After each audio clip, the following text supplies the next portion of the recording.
दुनिया की इकोनॉमी को हिला देता है। सबसे ज्यादा अगर किसी त्योहार पर रुपया पैसा खर्च होता है तो वो सिर्फ क्रिसमस है, और वो यीशु मसीह जिसके हम मानते हैं। हालेलुया। वो कोई नहीं है ऐसा। मैं सच की हुई बात कर रहा हूँ आपके साथ।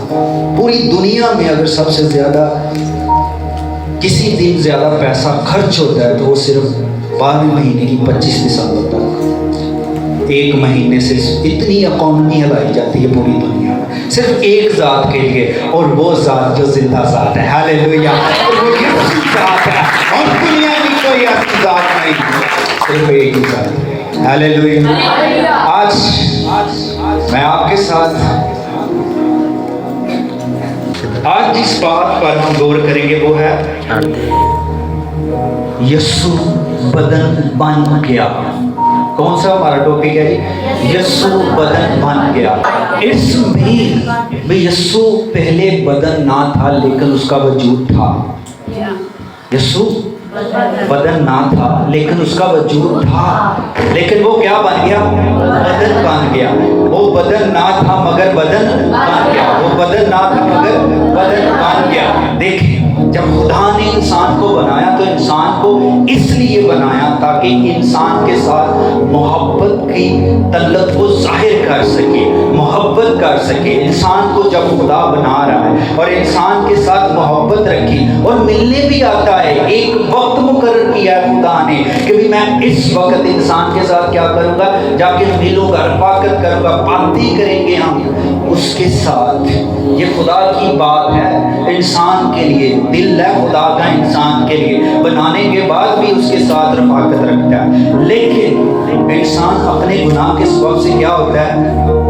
बदन से बाहर हो जाता है, खुदा की हजूरी से बाहर हो जाता है, खुदा की कुर्बत से बाहर आ जाता है। चूंकि खुदा मोहब्बत करता है और मोहब्बत का खुदा कहलाता है और है भी, वो क्या कहता है कि निकल के आए तो कोई बात नहीं, छोड़ूंगा नहीं मैं ऐसे गुनाह। रफाकत रखता है फिर भी अपने रूह के जरिया से। लेकिन इंसान के गुनाह जो है वो खुदा की रूह को खुदा के साथ मिलने नहीं देते, वो खुदा को साथ रफाकत रखने नहीं देते। कलाम में लिखा है 6 बाब में, फिर भी मेरी रूह इनके साथ क्या करेगी? ज़हमत ना कर सके, लिखा है ना, यानी उसके साथ मिली नहीं रही। लेकिन फिर भी खुदा ने छोड़ा नहीं, खुदा नबियों के साथ बात करना शुरू कर देता है।